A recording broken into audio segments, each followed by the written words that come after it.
ఇన్ఫోసిస్ భారతీయులందరికీ సుపరిచితమైన సంస్థ ఇది. దిగ్గజ భారత ఐటీ సంస్థల్లో ఒకటిగా ఇన్ఫోసిస్ గుర్తింపు తెచ్చుకుంది.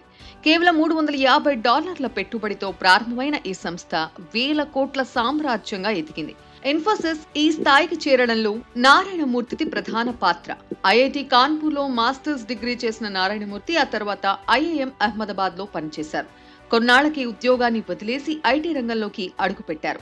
ఆస్తిపాస్తులు, ఆదర అభిమానాలు, సంస్థ ఎదుగుదలలో వారి కృషి అద్భుతం. కార్పొరేట్ ఆది దంపతులుగా వీళ్లను పిలుస్తారు. సుధామూర్తి అన్యోన్యతే మూర్తిని ఈ స్థాయికి తెచ్చింది. 1981లో ఉద్యోగం మానేసిన మూర్తి భార్య దగ్గర ₹10,000 తీసుకుని ఇన్ఫోసిస్ ను ప్రారంభించారు.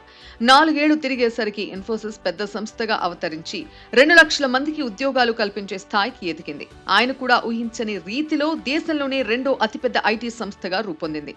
ఇన్ఫోసిస్ వ్యవస్థాపకుడు నారాయణమూర్తికి పెద్దలంటే ఎంత గౌరవమో తెలిపే ఓ చక్కటి అపురూప ఘట్టం విజయనగరం జిల్లా రాజాంలోని జిఎంఆర్ కళాశాలలో ఆవిష్కృతమైంది.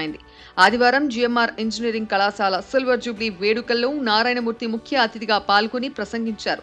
అనంతరం వేదిక మీద ఉన్న జిఎంఆర్ గ్రూప్ అధినేత గ్రంథి మల్లికార్జునరావు సోదరుడు నీలాచలం వద్దకు వెళ్లి మోకాళ్లపై కూర్చొని పాదాభివందనం చేశారు.